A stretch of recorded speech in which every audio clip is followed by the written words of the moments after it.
Qu'en est-il de la réservation de l'hébergement web et de son nom de domaine? Il est évident que de votre hébergement va dépendre des performances que vous allez pouvoir avoir. Donc je vous déconseille fortement de partir sur des hébergements qui n'ont entre guillemets ni queue ni tête et qui ne pourront pas vous assurer de bonnes performances. Mais vous inquiétez pas, on va le voir ensemble.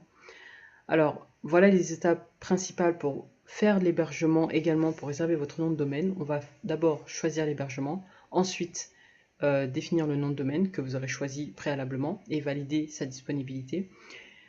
Ensuite, nous allons passer à la création, devrais-je dire, à l'affectation du certificat SSL pour autoriser les paiements en ligne sur vos sites directement. Et ensuite, on va passer à la création de différents types d'adresses mail professionnelles. Voilà, c'est parti.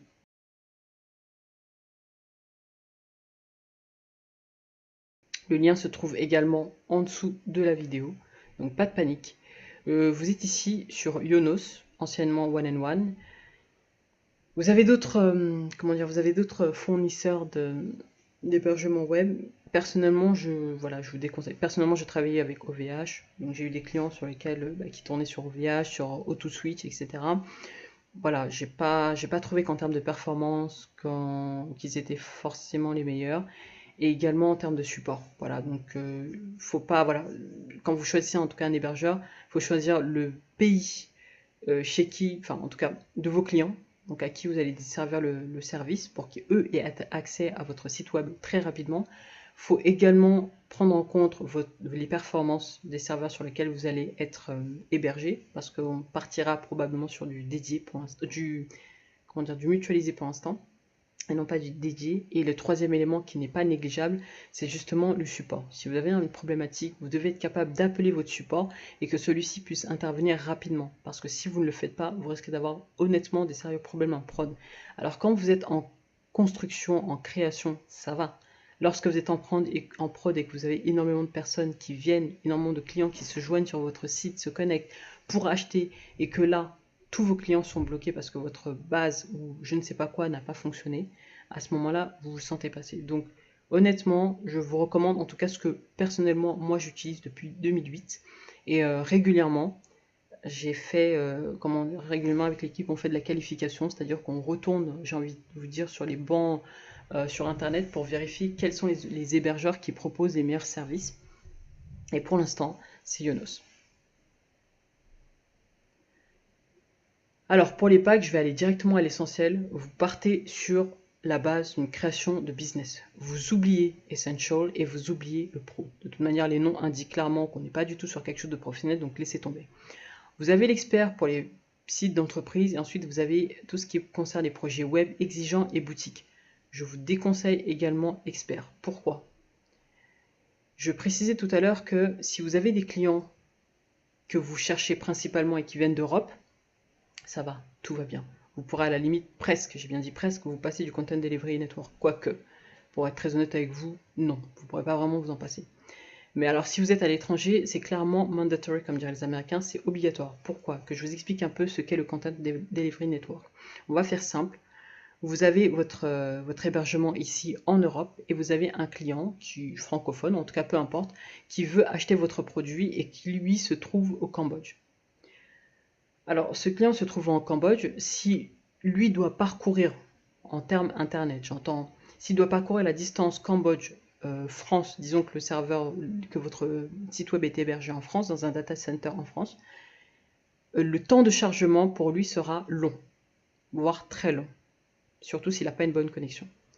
Alors ce que Yonos fait, et ce que d'autres hébergeurs font également, c'est qu'ils proposent la possibilité d'avoir différents serveurs relais dans différents pays dans le monde. Typiquement, il pourrait en avoir un par exemple au Laos, un au Cambodge à proprement parler, pour en avoir un autre je ne sais pas dans quel autre pays d'Asie, mais ce qui est sûr c'est qu'ils en ont en Asie. Et donc à partir du moment où votre client qui se trouve lui au Cambodge viendrait et souhaiterait interroger votre site, il se trouve qu'en vérité la personne, ou devrais-je dire le serveur qui va lui répondre, ça va être le serveur relais qui se trouve le plus proche de chez lui. En fait, ce serveur relais va continuellement demander au serveur principal qui se trouve en France, frapper à sa porte en lui disant « Excuse-moi, les mises à jour c'est bon, ou est-ce que tu as changé quelque chose sur le site? Votre site, entre guillemets, lui répondrait, enfin le serveur votre serveur lui répondrait non, non, c'est bon, je n'ai fait aucune modification, ou s'il en a, il les lui enverrait. Le serveur relais se mettrait à jour et les clients qui seront le plus proches du serveur relais bénéficieront du coup et verront ces mises à jour. Autrement dit, les serveurs relais, donc de content delivery, de toute la maille, de tout le maillage en fait, seront extrêmement intéressants pour toute personne qui achète et qui est à distance de chez vous. Voilà, alors ne pas négliger le fait que vous êtes en France par exemple et que comment dire, que vos clients sont en France. Il faut savoir aussi qu'il y a plusieurs data centers et donc ça permet d'être encore plus rapide. On est en 2019 aujourd'hui, donc il est clair que les clients aiment la rapidité. Un site qui est lent, voilà, ça devient compliqué pour eux. Voilà, donc je vous déconseille très fortement d'aller sur les deux, clairement, je vous mets une croix dessus, n'oubliez ça. Et sur celui-ci également, je vous déconseille dans la mesure où vraiment le Content Delivery Network, c'est pas une blague, vous pourrez tester de toute manière et vous verrez que ça va vraiment nettement plus vite. Donc sans plus tarder, allons-y, commandons notre nom de domaine. Donc on passe donc à l'étape 2.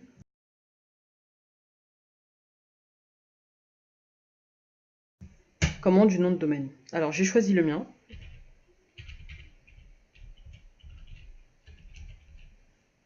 Alors faites attention, vérifiez bien l'orthographe, ne faites pas l'erreur de vous tromper parce que si vous vous trompez, le nom de domaine sera de toute manière réservé, il ne pourra plus être réservé de nouveau pendant 1 an.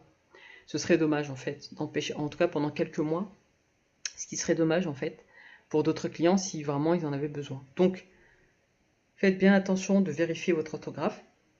Et une fois que ça c'est bon, il faut cliquer sur rechercher. À ce moment-là, il va vous dire c'est disponible. Bon, il faut savoir que j'ai quand même fait quelques recherches pour savoir si celui-ci était disponible. J'en ai testé plein, CyberX, etc. Bon, c'était déjà pris, donc tant pis pour moi. Et je peux dire donc ajouter.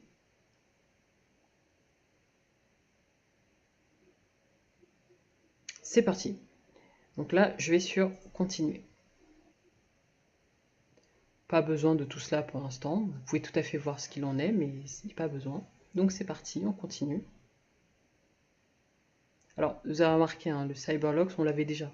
Donc, pas besoin de payer chaque euro, des quelques euros en plus.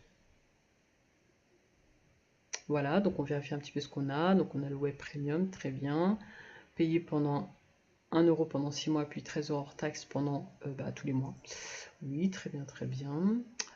Ensuite, ceci, oui, très bien. Et je vais, moi, chercher à aller sur un enregistrement privé. Alors pourquoi privé? L'enregistrement privé vous permet de cacher vos données personnelles, en sorte que si quelqu'un fait ce qu'on appelle un whois, donc une recherche sur internet pour savoir à qui appartient le nom de domaine, ils n'auront pas, ou elle n'aura pas, en tout cas cette personne, vos informations, en tout cas celles que vous aurez rentrées.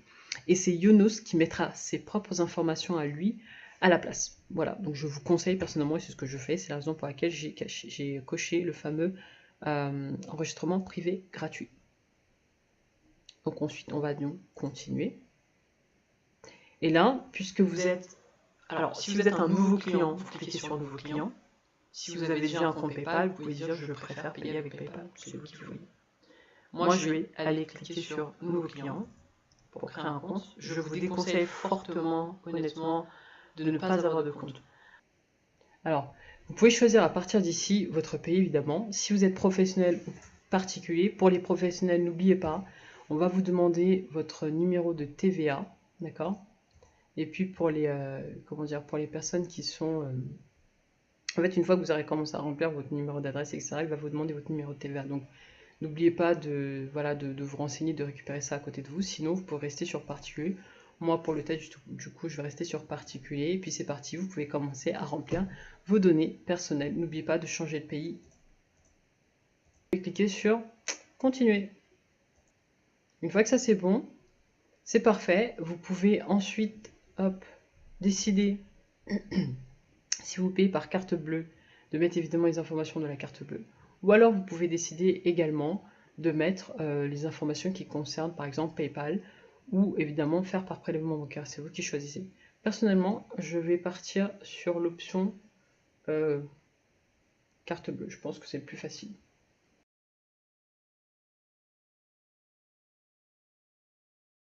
vous cliquez sur valider votre paiement. Maintenant que tout est bon, vérifiez vos coordonnées de facturation, vos données de paiement. Assurez-vous que dans votre panier, tout y est, votre hébergement premium et également le nom de domaine qui sera enregistré en privé. Et ensuite, vérifiez le montant, 1 € pour aujourd'hui, en tout cas 1,21 € TTC. Après quoi, vous pouvez valider les conditions générales de vente. Si vous souhaitez recevoir quelques pubs, vous pouvez valider les 2 éléments qui sont derrière. Personnellement, ça ne m'intéresse pas. N'oubliez pas, avant de cliquer sur « Confirmer votre demande », de récupérer le PIN qui est juste en bas. D'accord? On vous le demandera. Bon, si vous n'avez pas récupéré, si vous avez cliqué trop vite, si j'ai des Lucky Luke avec moi, c'est pas un problème. Vous pouvez de toute manière, vous pourrez en fait le recréer dans l'espace. Alors je clique sur votre commande.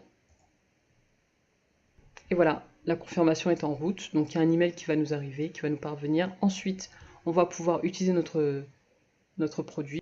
Alors on attend qu'il ait fini son travail jusqu'à temps qu'il nous propose d'accéder à l'espace web, à l'espace client. Il faut savoir que normalement, entre-temps, il vous a envoyé également des emails.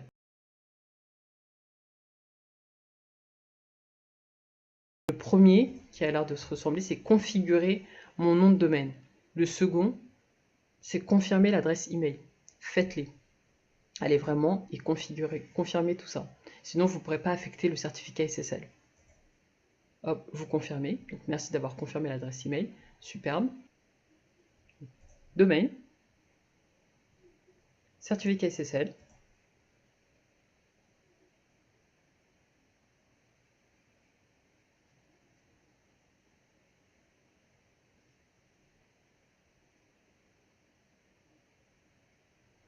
Configurer un certificat SSL. Et activer maintenant.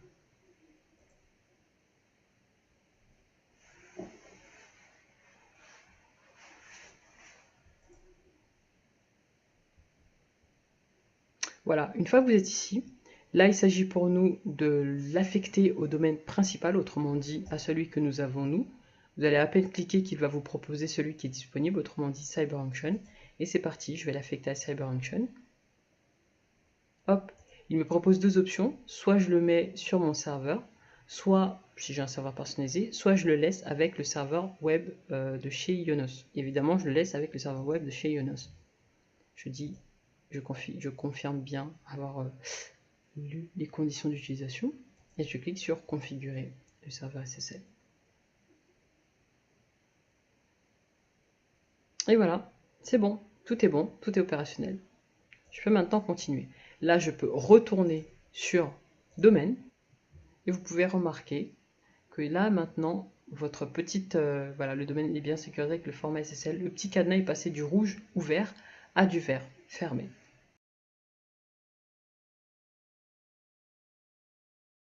Alors, avant de partir et d'installer WordPress, nous allons faire autre chose.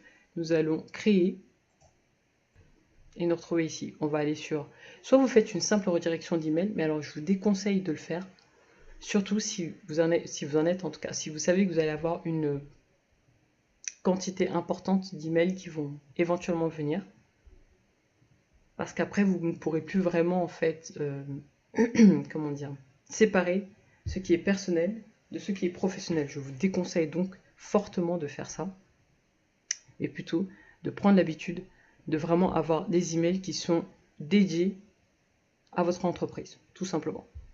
Voilà, de prendre des habitudes d'entrepreneur. Donc on va sur email basique et je vais partir ici pour créer les 5 types d'emails que je vous propose de créer. Alors, je vous propose 5 types d'emails pour la bonne et simple raison que ce sont ces adresses-là qui vont vous permettre de gérer votre business. Maintenant, si vous n'avez pas envie de créer autant d'adresses email, c'est pas un problème, mais je vous conseille personnellement de le faire. Alors la première qui est très connue, qui va être contact. Évidemment, pour l'instant, je n'ai qu'un nom de domaine, donc je choisis celui-ci. Le mot de passe, évidemment, je choisis mon mot de passe. Je clique sur protection anti-spam. Si vous souhaitez également payer 1 € hors taxe en plus chaque mois pour pour l'antivirus, vous pouvez tout à fait faire la même chose. C'est pas un problème de cliquer dessus et puis le garder.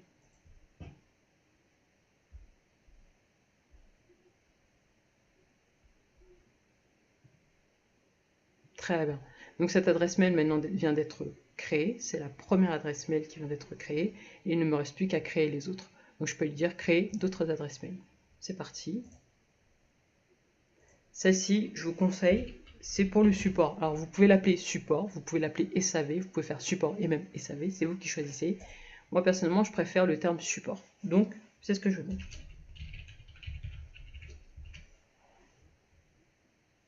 C'est parti. Je crée une autre adresse email. Je vais créer tout ce qui concerne, tout ce qui touche aux finances. Alors, personnellement, je n'aime pas trop le terme finance directement, donc je vais mettre en anglais accounting. Ça passe mieux, je trouve.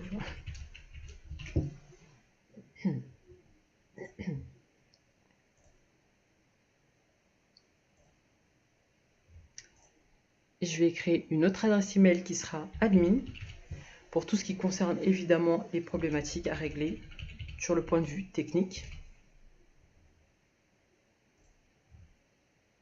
Et au moins, la toute dernière adresse email à créer, je pense que vous en avez douté, c'est la vôtre. C'est celle qui permettra aux personnes de vous contacter.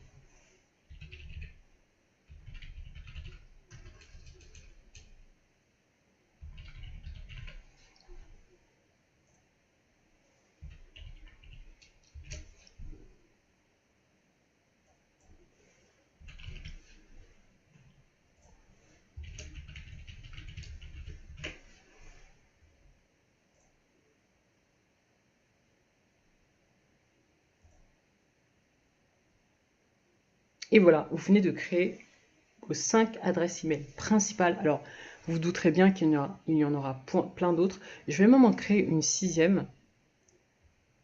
Celle-ci, c'est justement pour les réseaux sociaux. Et je vais appeler ça social, tout simplement. Et voilà.